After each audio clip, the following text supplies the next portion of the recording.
tous et à toutes et bienvenue pour ce nouveau rendez-vous qu'on a voulu à nouveau un peu généraliste parce qu'on s'est dit que l'actualité là faisait peut-être émerger à nouveau quelques questions. Et donc, on a décidé de sauter l'émission thématique, de se réserver ça pour un peu plus tard. Donc, j'espère que ça vous sera utile. Donc, je vous rappelle que comme cette émission est enregistrée et qu'on veut que ça reste confidentiel, votre participation, en tout cas que vous soyez anonyme dans cette participation, on vous demande de bien vous mettre en muet, ce qui fait qu'on est sûr comme ça que vous n'apparaîtrez pas à l'image et ça nous simplifiera, surtout à Olivier, la tâche technique. On a bien sûr reçu toutes vos questions par email, donc on les posera aujourd'hui au docteur Frazier et puis vous pourrez continuer à poser vos questions sur le chat. Donc, pour ceux qui ne me connaissent pas, Clémence Demaison, je coordonne les programmes d'éducation thérapeutique en rhumatologie à l'hôpital Lariboisière et je suis aussi coordinatrice paramédicale de l'UTEP, unité transversale pour l'éducation thérapeutique sur Saint-Louis, Lariboisière et Fernand Vidal. Et je suis avec mes deux autres acolytes, comme dirait Aline à chaque fois. Oui, Voilà, je vais commencer par, oui, je vais me présenter également pour ceux qui ne me connaissent pas. Olivier Père, je suis coordinateur d'éducation thérapeutique dans une structure dans le Val d'Oise. Et puis aujourd'hui, donc, je vais vous proposer de récolter, comme je le fais souvent, les questions sur le chat, de manière à ce que je puisse éventuellement poser les questions, si on a le temps, parce que j'ai cru comprendre qu'il y avait beaucoup de questions. Hein, Clémence, je ne crois pas que tu démentiras. Donc, si on a le temps, on posera les questions du chat. Mais n'hésitez pas, en tout cas. Je serai maître du temps avec Sophie qui nous accompagne aujourd'hui. Oui, bonsoir à tous. Sophie Kayla, je suis patiente ressource avec cette chouette équipe, en fait. Et donc, on commence avec les questions vraiment thématiques Covid, vaccination, traitement. Et puis, on fera une deuxième partie plus sur les rhumatismes inflammatoires et autres. Donc, première question, Aline, y a-t-il une préférence de vaccin pour les patients atteints de polyarthrite rhumatoïde? Alors, on a d'autres questions un petit peu similaires. Y a-t-il un vaccin qui soit préférable à un autre lorsqu'on est sous biothérapie? La vaccination Covid-19 peut-elle se faire pendant le traitement d'une biothérapie, Cosentyx, et immunosuppresseurs, IMET? Les effets secondaires sont-ils plus intenses? Merci pour cette question qui effectivement revient souvent aussi dans les petits mots que nos patients nous envoient ou nous laissent parfois d'ailleurs avec quelques difficultés. En fait, c'est tout simple, hein. Il n'y a pas vraiment de données scientifiques qui nous diraient qu'il faut privilégier plutôt un vaccin qu'un autre. Donc, tous les vaccins actuellement disponibles en France, c'est-à-dire Pfizer, Moderna, qui sont les deux vaccins à ARN messager, AstraZeneca, qui est le vaccin à vecteur viral, et puis celui qui va arriver très prochainement, le Johnson Johnson, qui est un autre vaccin à vecteur viral. Donc, ces 4 vaccins sont tout à fait compatibles avec les rhumatismes inflammatoires et les traitements qui les accompagnent. Donc, il n'y a pas de difficulté particulière pour cela. Et ce qui est contre-indiqué en fait uniquement quand on est sous biothérapie ou sous traitement immunosuppresseur, ce sont les vaccins qu'on appelle vivants ou vivants atténués. Et là, ça ne nous concerne pas avec les vaccins actuellement disponibles en France pour le Covid. Merci pour cette réponse. Alors, deuxième question. En cas de vaccination, y a-t-il des mesures à prendre avant et ou après pour ce qui concerne notre traitement? Une autre question un petit peu similaire qui a été posée. Combien de temps avant de recevoir le vaccin dois-je interrompre mon traitement Amgevita et combien de temps avant de le reprendre? Alors ça, c'est une question un petit peu plus complexe. Alors en fait, il faut que vous sachiez que tout ce qu'on a là sur la vaccination chez les personnes sous traitement de fond en rhumatologie, pour l'instant, c'est des données qui sont encore très parcellaires puisque les études initiales de développement des vaccins n'ont pas inclus de patients sous traitement de fond de type méthotrexate ou biothérapie. Donc, les données, elles arrivent au fur et à mesure de l'extension de la vaccination dans le monde entier, mais on n'a pas encore très précisément d'informations sur l'impact de tous ces traitements sur l'effet du vaccin. Alors, ce qu'on redoute toujours, c'est que à cause du traitement, le vaccin fonctionne moins bien, c'est-à-dire que le vaccin puisse développer une réponse immunitaire de moins bonne qualité à cause des immunosuppresseurs et donc qu'on soit moins bien protégé à cause de ce traitement que si on avait eu le vaccin en dehors du traitement. Ça, c'est un phénomène qui a déjà été étudié pour les vaccins contre la grippe, par exemple, avec les traitements disponibles en rhumatologie. Et pour résumer les conclusions des études qui ont été faites sur tout ça, on a l'impression qu'il y a 2 types de traitements qui peuvent avoir un impact négatif sur la réponse vaccinale, par exemple pour le vaccin contre la grippe. C'est d'une part le méthotrexate et d'autre part un type particulier de biothérapie qui se fait en perfusion en hôpital de jour qui s'appelle le rituximab. Les autres traitements de fond, donc tout ce qui est anti-TNF-alpha, anti-interleukine 17, etc., n'ont pas d'impact négatif sur la réponse vaccinale dans les vaccins préexistants qu'on connaît depuis plus longtemps, pour lesquels ça a été étudié. Alors, c'est à partir de ça qu'on a essayé de faire des recommandations sur comment ajuster le traitement pour optimiser les chances que le vaccin fonctionne bien. Pour l'instant, on n'a pas de recommandation française sur une modification à proposer du traitement. Et on a eu des recommandations américaines qui ont été publiées et celles-ci ont proposé que certains traitements soient arrêtés globalement pendant 1 semaine après l'injection. C'est le cas notamment pour le méthotrexate. Donc, on peut considérer que chez quelqu'un qui va bien sous méthotrexate et qui se fait vacciner, c'est peut-être intéressant de ne pas de sauter une prise de méthotrexate la semaine qui suit sa vaccination, après quoi on reprend normalement et quand on fait le rappel, à nouveau, on saute une prise de méthotrexate. Pour tout ce qui est autre biothérapie en sous-cutanée, que ce soit donc les anti-TNF-alpha, les anti-interleukine 17, les anti-interleukine 23, les anti-interleukine 6, etc., les données sont beaucoup moins présentes, beaucoup moins connues. Et donc là, il faut peut-être discuter au cas par cas. Mais gardez en tête que d'une manière générale, vous n'avez pas besoin d'interrompre votre traitement. Certains traitements peuvent peut-être être suspendus si on veut optimiser la réponse au vaccin, mais on va aussi mettre en balance le risque de déclencher une poussée de la maladie. Donc, si la maladie n'est pas parfaitement stabilisée depuis longtemps, peut-être qu'il vaut mieux quand même continuer le traitement, quitte à ce que le vaccin ait une amplitude d'efficacité un peu moindre, plutôt que de vous exposer à un risque aussi de poussée de la maladie. Donc, pour les situations comme celle-ci, c'est vrai que ça peut être quand même intéressant d'avoir un avis direct du rhumatologue qui s'occupe de vous pour vraiment individualiser la proposition qui sera faite en fonction aussi des paramètres de votre maladie. Ok, merci beaucoup. Alors, 3e question. Pour mieux s'armer contre le virus, comment renforcer notre système immunitaire en plus du traitement immunosuppresseur? Je crois qu'on a déjà vu un petit peu cette question, mais peut-être qu'on a besoin d'un peu plus de précision.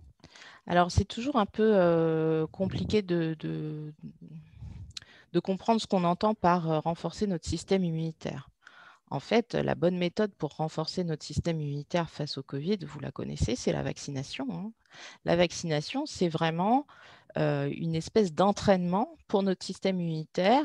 Il a déjà rencontré quelque chose qui ressemble au virus et du coup, quand il va le rencontrer, le vrai virus, il le reconnaîtra plus facilement et il agira plus fort contre lui. Donc, c'est vraiment un renforcement du système immunitaire. Et la façon dont fonctionne la vaccination, c'est véritablement en activant notre système immunitaire. Et c'est pour ça d'ailleurs que les personnes profondément immunodéprimées, par exemple dans les suites de chimiothérapie sévère, etc., eh ben, elles ont du coup une moins bonne réponse à la vaccination. Vous avez peut-être déjà entendu sur ces personnes-là, par exemple pour la grippe, on conseille plutôt que leur entourage se vaccine pour les protéger elles, puisque elles, on ne peut pas les vacciner. Alors, l'immunodépression qui est induite par les traitements de fond de rhumatologie, elle est quand même beaucoup plus relative que celle de ces personnes-là. Elle fait pas, par exemple, ces traitements, ils font peu ou pas baisser les globules blancs, qui sont les cellules qui fabriquent, qui sont responsables de la réalisation de la réponse immunitaire. Donc, nous, c'est plus une question de niveau, quoi. Voilà, on est sur un petit abaissement de la réponse immunitaire face aux agressions, mais qui n'est pas colossal. Et d'ailleurs, par rapport au Covid, on a plutôt observé que les gens qui sont sous traitement de fond en rhumato et qui sont contaminés par ce virus, finalement, ne font pas plus de difficultés, n'ont pas plus de difficultés aussi à guérir que la population générale. Donc ça, c'est la première chose. Finalement, le meilleur moyen de renforcer son système immunitaire, je pense que c'est de se vacciner. Alors après, beaucoup de gens, par cette idée de renforcer le système immunitaire, pensent peut-être à finalement avoir un bon état de santé global. Et ça, on pense souvent à des compléments vitaminiques ou d'oligo-éléments ou de choses comme ça. Bon, ça, la difficulté, si vous voulez, c'est que ce sont des choses qui sont proposées, étiquetées, comme l'homéopathie, mais sans fondement scientifique derrière cette idée. Probablement, malgré tout, d'avoir un bon équilibre alimentaire, une bonne hygiène de vie, un bon état général aide à être plus résistant. On le voit, c'est souvent quand on est un peu fatigué, un peu stressé, qu'on attrape le premier truc qui passe, alors que quand on est au mieux de sa forme, ça passe inaperçu, on ne chope pas tous les rhumes et toutes les choses. Donc voilà, peut-être avoir une vie saine aide. Je ne suis pas certaine qu'il y ait des choses à acheter ou des médicaments qui aient vraiment un impact positif sur le système immunitaire. Je pense qu'on est plutôt sur une belle hygiène de vie.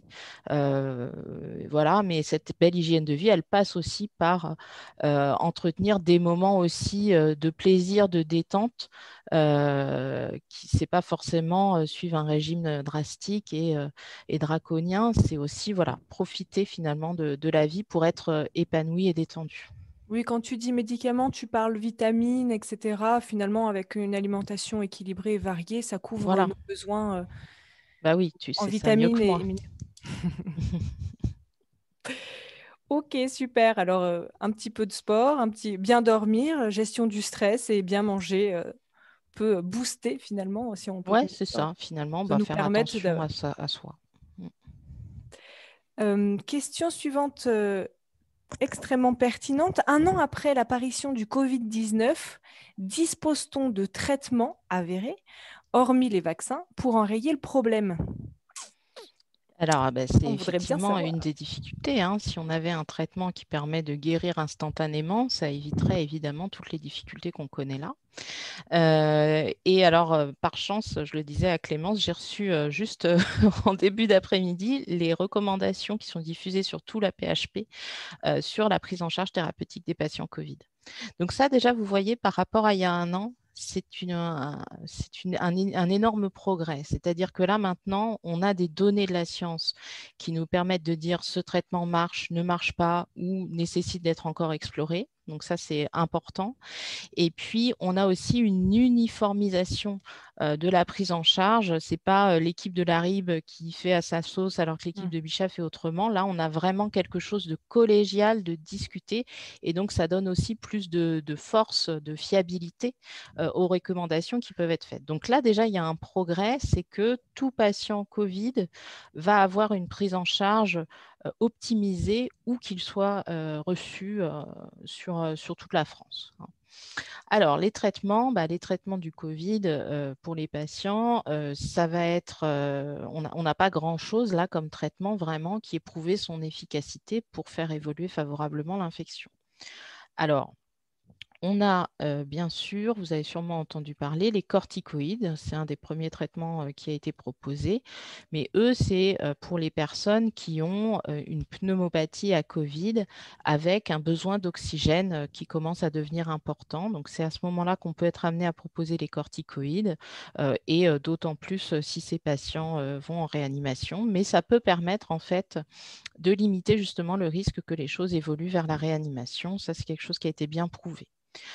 Aussi, vous aviez peut-être entendu parler du tocilizumab, dont les résultats étaient mitigés sur l'étude qui avait été menée à la PHP, mais finalement, une grande étude qui s'appelle l'étude Recovery a montré que chez les patients qui ne répondaient pas suffisamment aux corticoïdes, rajouter du tocilizumab, donc qui est un traitement utilisé dans la polyarthrite, une biothérapie anti-interleukine 6, pouvait permettre d'améliorer le pronostic de ces gens-là. Donc ça, c'est un traitement qui est également proposé dans ces situations les plus, je dirais, sévères.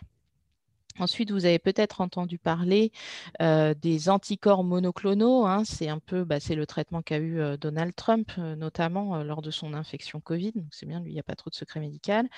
Donc ces anticorps monoclonaux, en fait, c'est fabriquer les anticorps tels que notre organisme les fabrique en réponse au vaccin ou en réponse à l'infection. Et donc là, on fabrique artificiellement des anticorps. Donc c'est un peu comme ce qu'on fait d'ailleurs pour fabriquer les biothérapies. Hein. C'est une biothérapie, mais qui, au lieu de cibler un mécanisme de maladie, va directement cibler le virus. Hein. Et donc, ces anticorps, ils semblent avoir un intérêt, mais au tout début de l'infection. C'est un traitement très coûteux qui peut quand même avoir des effets indésirables avec des réactions allergiques.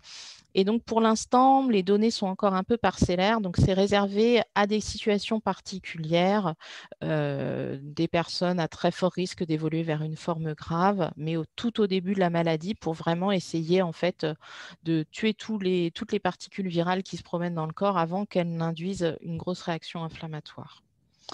Ensuite, il y a d'autres traitements qui finalement sont décevants, hein, qui avaient été proposés. Vous avez peut-être entendu parler de certains antiviraux comme le lopinavir, le ritonavir ou le remdesivir. Finalement, ce n'est pas du tout concluant. Il y a eu aussi la question de transfuser du plasma de patients guéris du Covid. Donc là, ce serait transmettre ces anticorps d'un patient à un autre. Pour l'instant, les résultats ne sont pas concluants non plus, mais l'étude est toujours en cours. Certains antibiotiques, notamment l'azithromycine, avaient été proposés, vous vous rappelez probablement. Vrai, oui. L'été dernier. Finalement, non, ça n'a pas d'intérêt. Certains antibiotiques, vous savez, un antibiotique, normalement, ça vise une bactérie. Mais on se disait que certains avaient peut-être un effet contre certains virus. Finalement, ce n'est pas du tout confirmé. Par contre, on peut être amené à proposer des antibiotiques si on craint que la personne ait une surinfection bactérienne de son Covid. L'hydroxychloroquine, évidemment, ne fonctionne pas. C'est maintenant clair et établi. Donc, ce n'est pas nécessaire de prendre l'hydroxychloroquine si on contracte le Covid. Et puis, il y a encore pas mal d'essais en cours, notamment sur d'autres anti-interleukine 6, le sarilumab et le cetuximab. Sur l'anakinra, qui est un anti-interleukine 1, mais les résultats n'ont pas l'air très encourageants pour le moment. Un traitement qui est également un traitement de la polyarthrite, le baricitinib, un JAK inhibiteur, qui pourrait peut-être avoir un intérêt. Et puis la colchicine, vous avez peut-être aussi entendu parler de cet essai sur la colchicine. Alors la difficulté avec la colchicine, c'est que pour l'instant, les résultats sont très parcellaires et ont, disons, une valeur scientifique trop mince pour qu'on puisse être sûr que ça a un intérêt. Et qu'en plus, la colchicine, c'est tout de même un médicament qui n'est pas dénué de risque. Son risque de toxicité est important parce qu'il a ce qu'on appelle une marge thérapeutique étroite, c'est-à-dire que la dose efficace frôle la dose toxique. Et donc, avec en plus, si on prend d'autres traitements associés, etc., on peut vite quand même s'exposer à un risque de surdosage qui peut à ce moment-là conduire à des effets indésirables graves. Donc, c'est pour ça qu'il faut rester très prudent avec cette molécule. Et puis certains patients, je crois, nous parlent également d'effets secondaires avec ce médicament. Donc, absolument. Hein. Donc, ça donne en particulier des diarrhées qui sont notablement le premier signe en fait, de surdosage. Je vous le dis, si jamais un jour ça vous arrive, si vous commencez à avoir la diarrhée sous colchicine, c'est qu'il faut baisser la dose. Tous ces patients aussi qui ont le Covid peuvent avoir un risque plus élevé de faire des thromboses. Donc, on leur propose, selon leur facteur de risque, une anticoagulation. Et puis, ceux qui en ont besoin, évidemment, ont de l'oxygène, qui peut être de l'oxygène à haute concentration ou à forte dose. Et ça, c'est important. Voilà. Donc, on a quand même quelques pistes de traitement. On a mieux défini la façon la plus optimale de prendre en charge les gens. Par exemple, on intube beaucoup moins de personnes personnes qu'avant lorsqu'elles sont dans des formes très sévères. Et puis, on commence aussi à réfléchir au traitement des personnes qui font ce qu'on appelle le Covid long, c'est-à-dire ces formes où ils gardent des symptômes longtemps après, notamment. Ça pourrait peut-être être avec le plasma de patients immunisés, avoir un intérêt. Il y a aussi des gens qui pensent que peut-être de vacciner ces personnes je sais pas, en remettant un peu les jauges à zéro de la réponse immunitaire pourrait aider à faire partir ces symptômes de Covid long. Mais tout ça demande encore de la recherche parce que cette entité de Covid long, elle est encore pour le coup mal explorée parce que ça ne fait pas si longtemps que les Covid longs sont apparus. Voilà ce que je peux vous dire sur du coup les dernières nouvelles à la PHP sur les traitements. Merci pour cette réponse très complète. Je vois qu'il y a des petites questions sur le chat. On verra tout ça par la suite. Mais en tout cas, c'était super. Alors, on continue sur nos questions. Alors, on a eu une personne qui nous a envoyé plusieurs questions un petit peu plus philosophiques, plus que dire sur les rebondissements de la vaccination. Bon, alors nous, on l'a vécu, toi aussi, Clémence, un petit peu de l'intérieur, puisqu'on a participé au centre de vaccination sur l'hôpital Lariboisière, qui, à certains moments, proposait la vaccination uniquement pour les professionnels, puis après a ouvert aux patients, a eu initialement que du Pfizer, puis après de l'AstraZeneca, puis finalement que du Pfizer. Finalement, moi, je suis allée mercredi au centre de vaccination, on a vacciné 14 personnes, enfin, c'était très frustrant. Donc, par exemple, ce matin, ils ont reçu plein de doses, donc ils ont pu vacciner 100 personnes. Donc, voilà, la difficulté a été d'avoir des doses. Et surtout les grosses fluctuations qui font qu'on met en place, on nous dit ça y est, là on va avoir beaucoup de doses, donc les gens sur le territoire français tout entier, ça a été la même difficulté, c'est mettre en place un beau centre de vaccination avec voilà, les moyens qu'il faut pour pouvoir vacciner 100 ou 200 personnes par jour, si ce n'est plus, et puis finalement, plus de doses, mais on ne sait pas quand on en aura à nouveau, donc du coup, on garde quand même la mobilisation des gens au cas où les doses arrivent pour pouvoir être réactifs.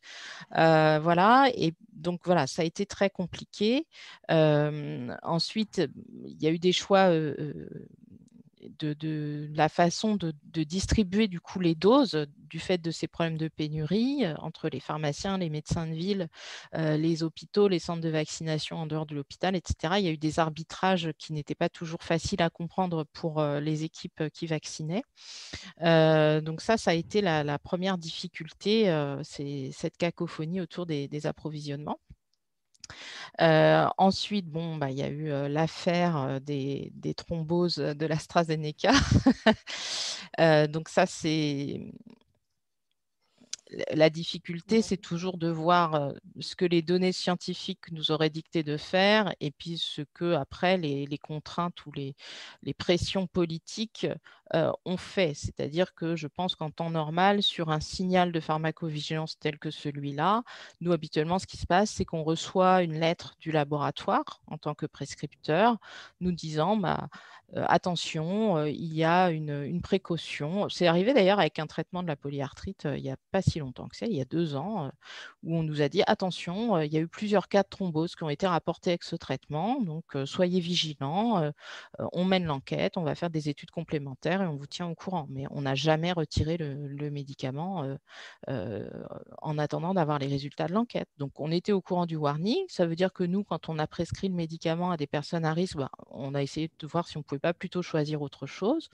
On a surveillé aussi, été plus vigilant sur nos patients, est-ce qu'ils ont développé ce genre d'effets secondaires, et puis ça nous a permis de sécuriser les choses, d'augmenter aussi les données, parce que du coup, on fait plus le rapprochement, donc on peut rapporter plus à la pharmacovigilance si quelque chose se passe, et d'engranger la connaissance pour déterminer si vraiment le risque était trop important ou si quand même on pouvait continuer d'utiliser ce traitement.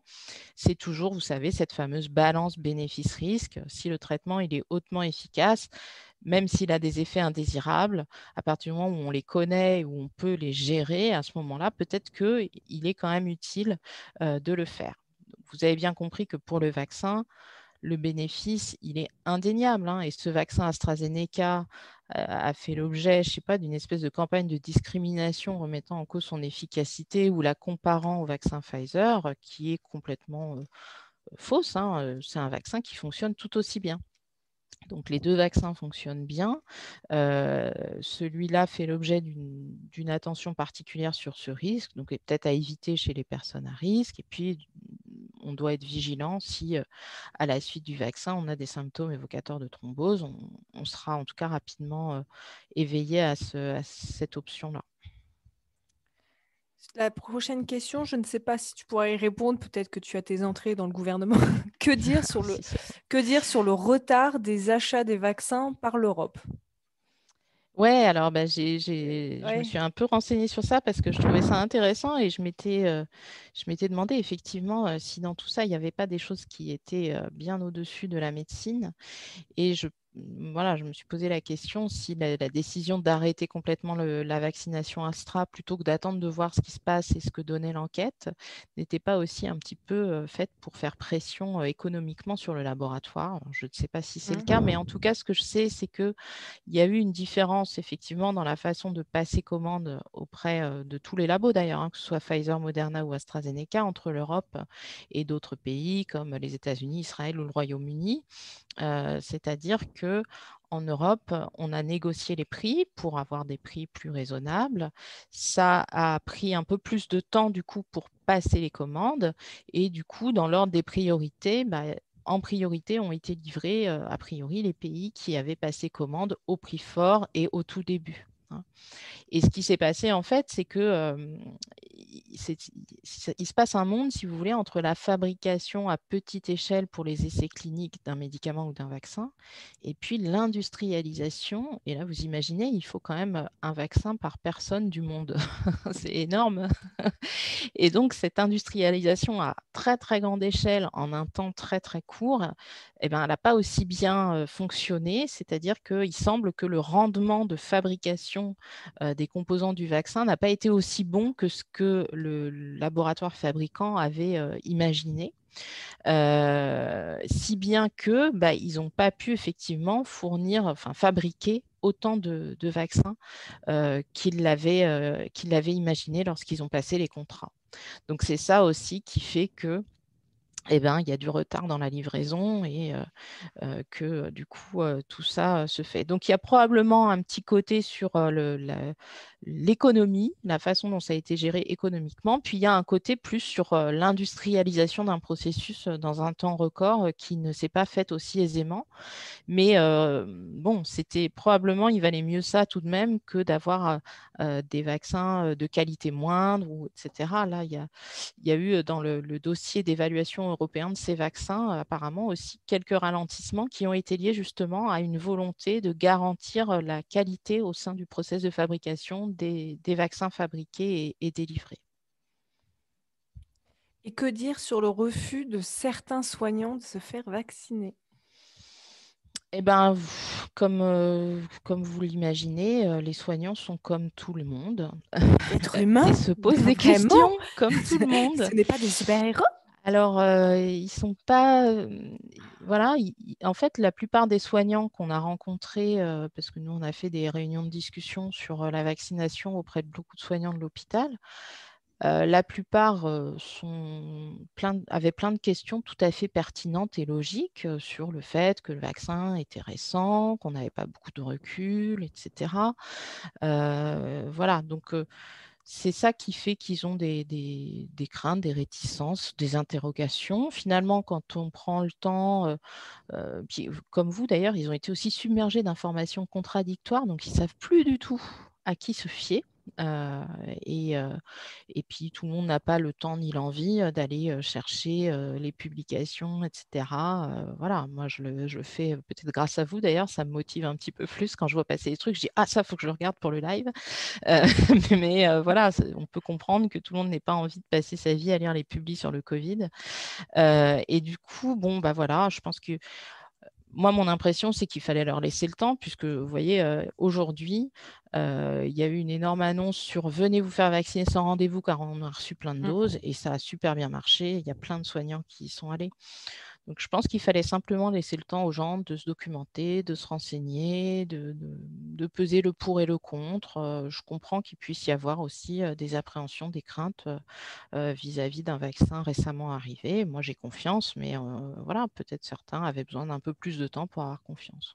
Non, puis nous, donc on a fait le choix, l'UTEP et le centre de vaccination, d'accompagner les équipes et on a proposé donc ces tables rondes où déjà on met un petit peu à plat les connaissances, parce qu'Aline, du coup, gère bien tout ce côté-là. Et puis, avec les discussions, les craintes, on discute, on fait un peu une balance décisionnelle et on aide à avancer dans le choix. Voilà. Mais petit à petit, on y va. Ouais, il faut juste laisser le temps aux gens. Puis bon, après, il y a eu les problèmes de doses aussi qui ont touché aussi la vaccination des soignants. On est nombreux, hein. Mais bon, là, à la Riboisière, donc, les chiffres de ce midi, c'était qu'on est à plus de 40% des soignants qui sont vaccinés, sachant que je pense qu'on est à environ 30% des soignants qui ont eu aussi le Covid.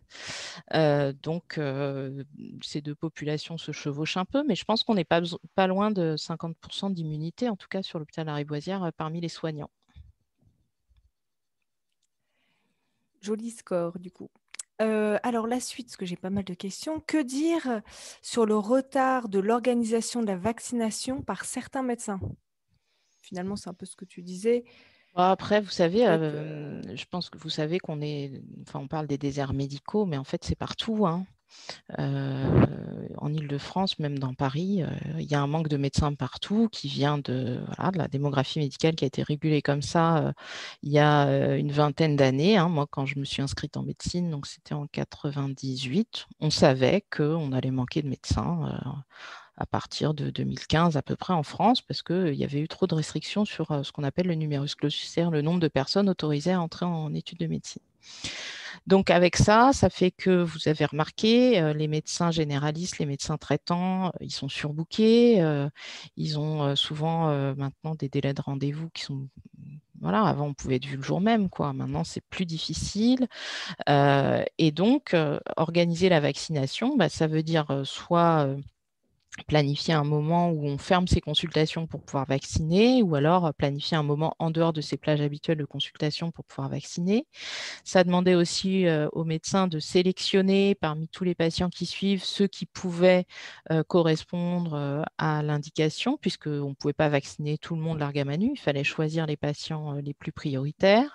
Ensuite, il fallait contacter toutes les personnes susceptibles d'être vaccinées pour fixer un rendez-vous, parce qu'il ne fallait absolument pas gâcher de doses. Et comme on a des flacons avec plusieurs doses par flacon, il faut réussir à dire j'ai un flacon de 10, je vais peut-être pouvoir faire une 11e, donc je prévois 11 personnes, il faut être sûr que les personnes vont venir.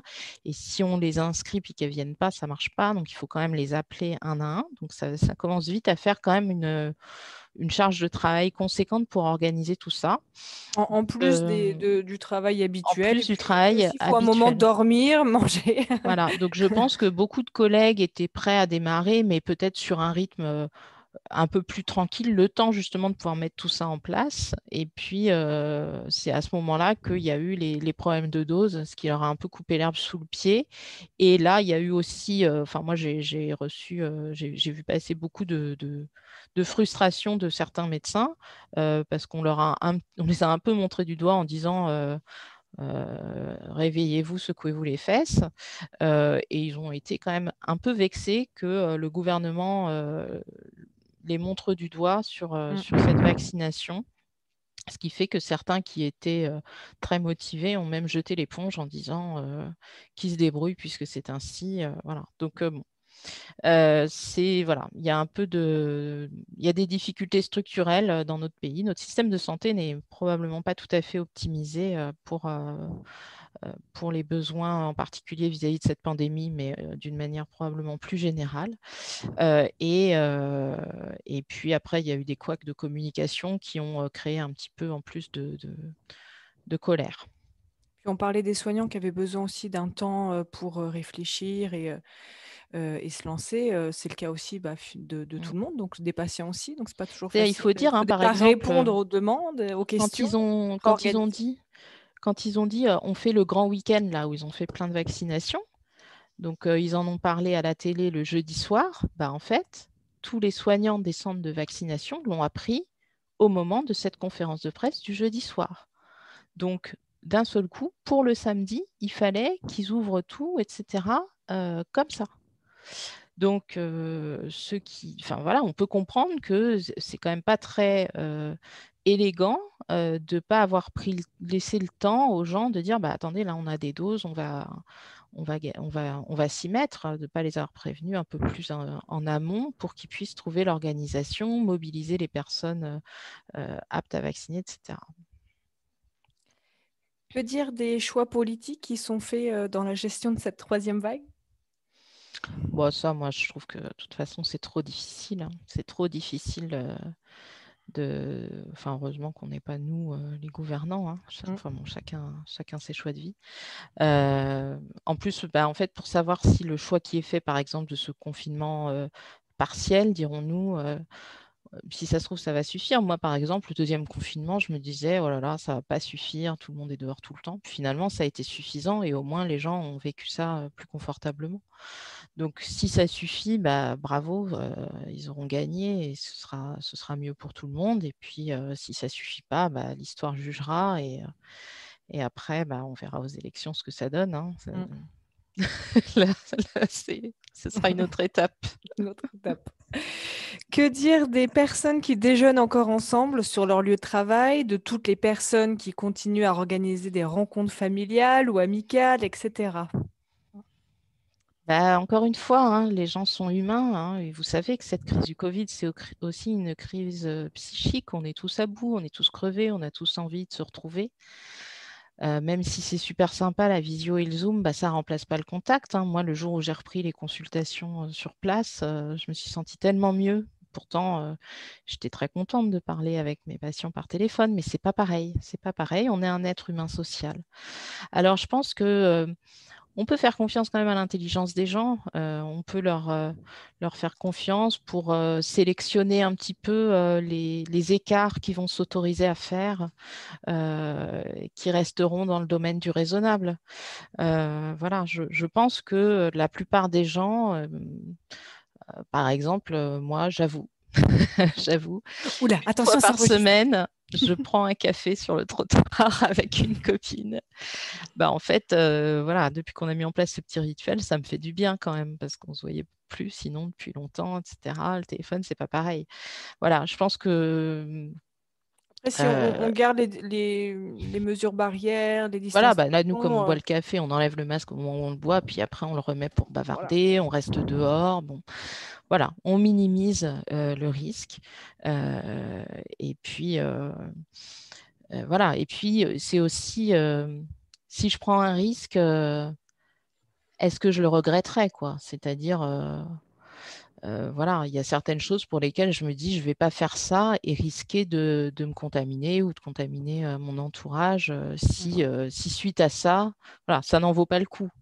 Puis il y a certaines choses où je me dis, non, là, ça vaut le coup quand même de le faire parce que j'en ai besoin au fond de moi. Mais par contre, comment je vais faire pour sécuriser au mieux? Ce matin, à la radio, il parlait de cumuler les méthodes de mesure barrière, c'est-à-dire se mettre dehors, c'est déjà une mesure barrière. Mettre le masque, c'est une deuxième. Garder la distance, c'en est une troisième. Voilà. Donc là, déjà, quand on est dans cette circonstance-là, on sécurise beaucoup mieux que si l'une des trois mesures barrières disparaît. Et pensez bien aussi, j'ai l'impression avec ce variant anglais que c'est peut-être un peu plus important encore, au lavage des mains avant et après, ou à la désinfection au gel hydroalcoolique, parce que je pense qu'il y a probablement un peu plus de manu porté que ce qu'on imagine. Merci, merci. Et donc, j'avais une dernière question, mais qui n'était pas sur le Covid, sur la Covid. Il faut que je m'y mette quand même un an après. Une forte poussée inflammatoire, malgré Cosentyx et méthotrexate sur la colonne cervicale, peut-elle laisser des séquences osseuses qui deviendront des arthroses? Le syndrome du canal lombaire étroit peut-il être lié à des suites de poussées inflammatoires et de même au niveau cervical, la réduction des foramens des nerfs rachidiens? Alors, question très technique. Hein, donc, et puis peut-être un peu particulière, mais c'est pour ça que je dis particulière dans le sens où c'est peut-être un cas particulier et c'est vraiment des questions qu'il ne faut pas hésiter à poser, bien sûr, à la personne qui s'occupe de vous d'habitude. Mais ce que je peux vous dire, c'est qu'effectivement, si le traitement c'était Cosentyx, on est probablement dans la famille d'un type de rhumatisme qui s'appelle les spondylarthrites, dont fait partie le rhumatisme psoriasique ou la spondylarthrite ankylosante. Et dans ces maladies-là, lorsqu'il y a une atteinte de la colonne rachidienne, de la colonne vertébrale, parfois ça peut s'accompagner de la formation de ponts osseux entre les vertèbres d'un certain degré, de ce qu'on appelle l'ankylose.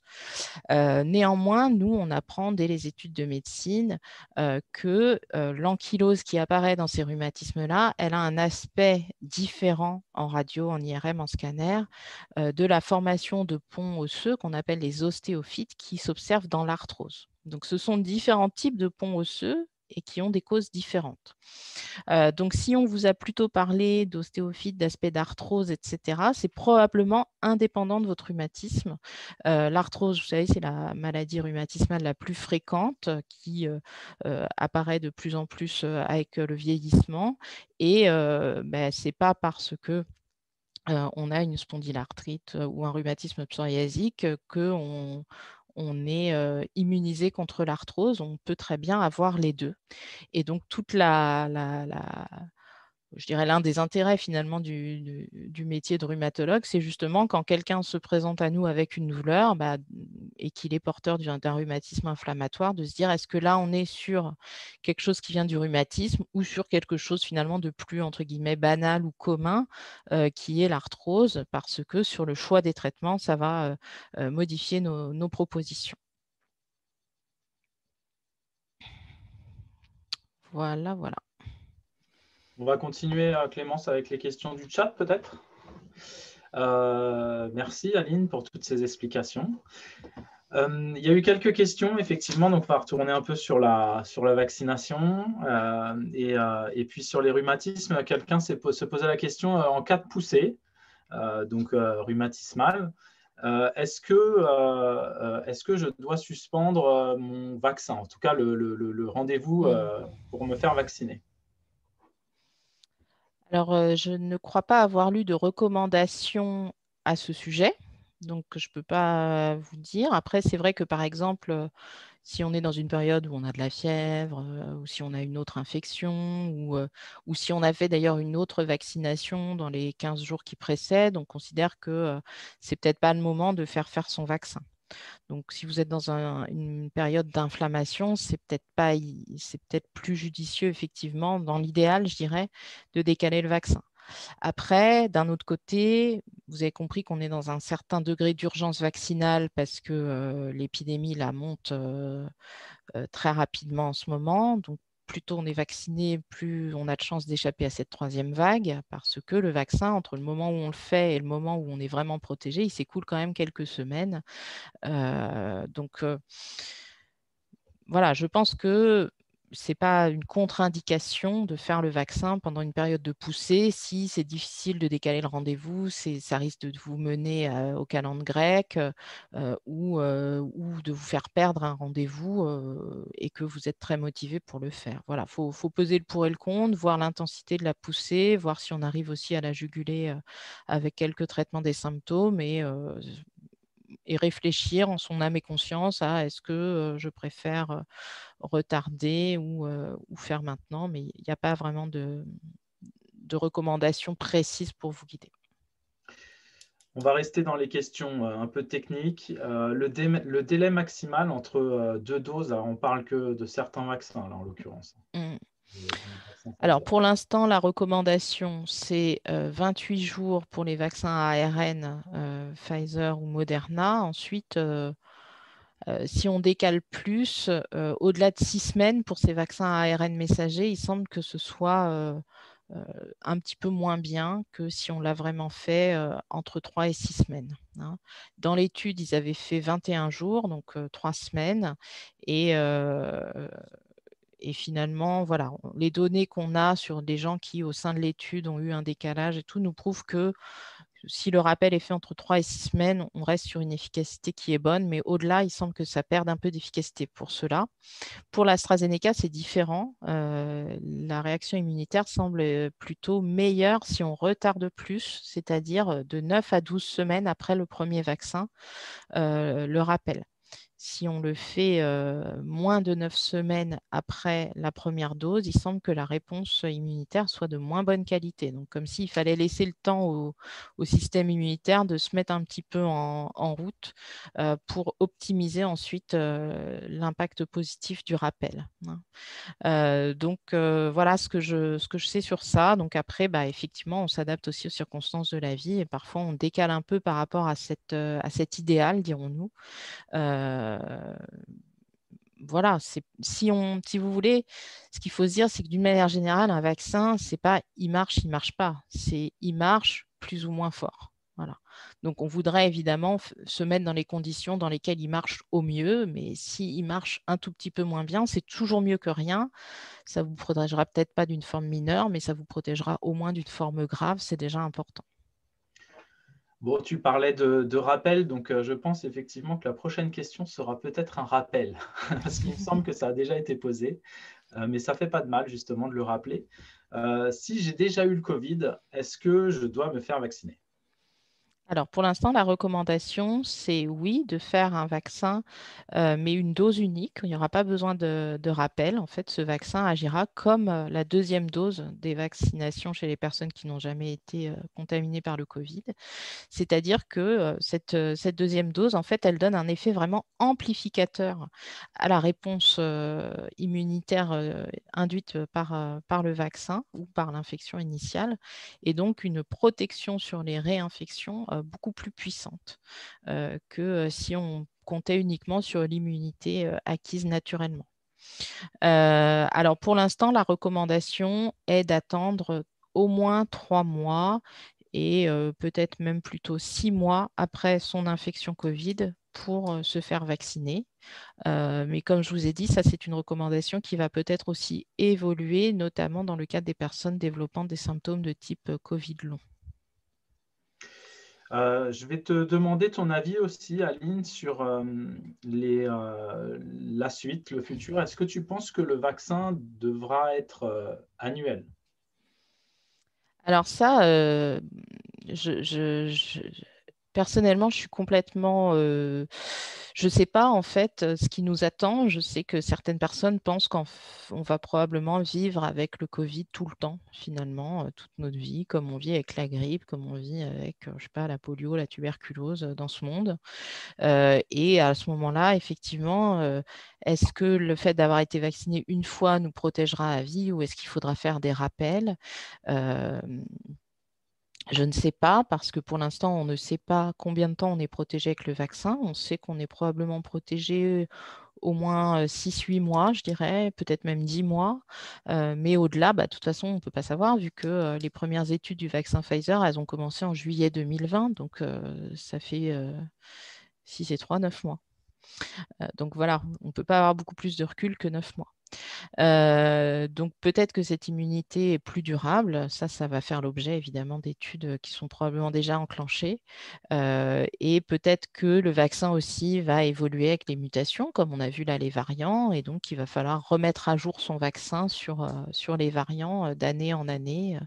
Voilà, ou peut-être que le fait d'avoir une immunité collective suffisante va faire qu'il n'y aura que des infections sporadiques comme il y a eu avec le MERS ou le SARS-CoV-1 et que finalement le truc s'éteindra de lui-même parce qu'il y aura trop peu pour que ça puisse se diffuser. Je ne sais pas. Ok. Dernière question du chat, Aline. Ton avis sur les vaccins, on sait qu'il existe d'autres vaccins en Chine et en Russie. Est-ce que tu sais s'ils sont efficaces et si un jour ils arriveront jusqu'à chez nous? Alors c'est toujours pareil, hein, il y a des questions médicales et scientifiques et des questions après économiques et géopolitiques. Donc le vaccin chinois est, me semble-t-il, un vaccin vivant. Et puis, on a le vaccin russe, là, le vaccin Sputnik, qui lui est, comme le AstraZeneca et le Johnson Johnson, un vaccin à vecteur viral. Donc sur le Spoutnik, ils sont, je crois, en train de déposer un dossier à l'Agence européenne du médicament. Donc si leur dossier confirme la qualité de ce vaccin, eh bien peut-être qu'on y aura accès. Sur le chinois, je ne sais pas trop, à vrai dire, s'ils ont envie déjà géopolitiquement de le commercialiser en Europe. Pour ça, en fait, il faut effectivement qu'il y ait un marché. Ça, c'est de l'économie, qu'ils aient des capacités de production suffisantes et puis après qu'ils présentent des données scientifiques convaincantes en termes de balance bénéfice-risque. Donc, tous ces vaccins ont l'air de fonctionner ont l'air de bien fonctionner. Je n'ai pas les détails, j'avoue, des résultats du vaccin chinois. Sur le Spoutnik, j'avais entendu dire qu'il avait un très bon taux d'efficacité qui se rapprochait de celui qu'on a pu observer avec les vaccins actuellement disponibles. Ensuite, ce qu'il faut voir, c'est les effets indésirables. Donc, sur le chinois, sur le vaccin vivant atténué, ça va être un petit peu plus restreint, là, les personnes à qui on peut le proposer. Toutes les personnes avec immunodépression ou traitement immunodépresseur, immunosuppresseur ne pourront pas y avoir recours. Par contre, l'autre serait potentiellement proposé à tout le monde au même titre que l'AstraZeneca ou le Johnson & Johnson. Merci beaucoup, Aline, pour toutes tes explications. Je voudrais juste dire un mot au sujet des derniers lives qui ont été réalisés, parce que c'est vrai qu'on n'a pas remis les... Vous savez que normalement, on rediffuse les vidéos sur YouTube. Et là, on a des replays. Et là, on a des problèmes matériels. Donc, voilà, ça va venir. On va y arriver. Ça va venir, mais doucement. Il y a aussi du temps qu'il faut. C'est évidemment du temps de faire ces montages, etc. Mais donc, ça va bientôt arriver. Donc, voilà, ne vous inquiétez pas si vous souhaitez revoir un live précédent. Et celui-ci sera évidemment, puisqu'il a été enregistré, sera également disponible sur la chaîne YouTube. Il faut patienter un petit peu, encore je pense, 10-15 jours. Voilà, j'en profite aussi pour vous dire que Sophie Kaila, donc, qui est notre patiente partenaire, va nous dire un petit mot sur notamment l'abstract qu'on a déposé à la Société européenne d'éducation thérapeutique. Sophie, on t'écoute. Alors, le petit mot, c'est déjà un grand merci aux 44 personnes qui ont répondu au sondage, en fait. Parce qu'en fait, on souhaite présenter le live Vigo lors du prochain congrès européen sur l'éducation thérapeutique. Et on a vraiment besoin de vous pour étayer, en fait, notre abstract, comme vient de le dire Olivier. Donc, le sondage se termine le 24 mars, donc demain. À minuit, c'est ça? Demain minuit? Demain midi, on va dire. Bon, demain midi. Donc, on compte sur vous vraiment pour nous aider justement à étayer nos données. L'intérêt, il est de présenter en fait ce qu'on réalise et que ça se mette en place pour d'autres personnes aussi dans toute la France, en fait, de donner des idées.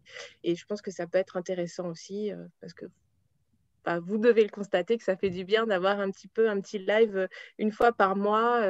Donc voilà, si ça peut donner des idées à d'autres équipes d'éducation thérapeutique, ça serait super. Donc voilà le petit mot pour l'abstract. Donc vraiment, je ne vais pas faire comme les Restos du Cœur, mais on compte sur vous. Alors moi, j'ai un petit mot aussi, mais Sophie, tu as encore quelque chose à dire peut-être? Oui, moi je voulais aussi vous dire que, parce qu'Olivier parlait des lives précédents, donc moi je vais vous parler des lives suivants, à savoir qu'on aura 2 prochains lives sur la thématique de la douleur. Donc avec des médecins, des infirmières, des kinés, des ergothérapeutes et une association également. Donc n'hésitez pas à poser vos questions parce que c'est quelque chose qui nous tient à cœur, à parler vraiment de cette gestion de la douleur. Donc n'hésitez pas, on est là pour ça, pour arriver à en parler. Donc voilà. Alors répondez au questionnaire et puis n'hésitez pas à poser des questions. Voilà. Envoyez vos questions en vrac sur otp.rumato.lrb@php.fr comme d'habitude. Et puis nous, on scindra un petit peu les questions selon les intervenants qu'on aura ce jour-là, binôme médecin-infirmière et binôme plutôt paramédical et association. Paramédicaux, pas. Et comme j'ai été très bavarde, mais pas suffisamment, et qu'il me reste 4 minutes, donc je voulais en profiter en fait pour souligner la chance que j'ai en fait d'avoir une équipe comme celle-ci autour de moi. Sophie, Olivier, Clémence, en fait, ils prennent sur leur temps personnel, hein, il faut que vous le sachiez, pour m'aider pour ce live. C'est un investissement vraiment qu'ils font voilà, parce que ça leur fait plaisir de le faire et que ça leur donne de l'épanouissement professionnel, mais c'est aussi voilà, un vrai investissement personnel et je les en remercie vraiment beaucoup. Et tous les soignants aussi que vous avez vus intervenir, nos kinés, notre ergo, là vous allez avoir des infirmières, vous allez avoir d'autres médecins du service, etc. Tout ça, c'est vraiment au volontariat, même si ça fait partie de notre mission de professionnels de santé à l'hôpital. C'est fait sans chichi, c'est fait voilà, sur une impulsion, on s'est lancé, on a dit on le fait. Et grâce à votre accueil, on a eu envie de continuer. Donc, merci à tous pour votre fidélité, puisqu'on a beaucoup de fidèles sur le direct, et puis peut-être aussi sur le replay d'ailleurs.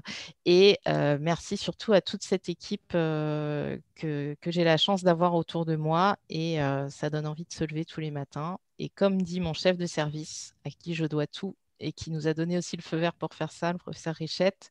Voilà, quand on arrive à Vigo, on arrive à la maison, on est content, on s'est levé pas pour rien et c'est ça qui fait qu'on est quand même encore heureux aujourd'hui à la PHP.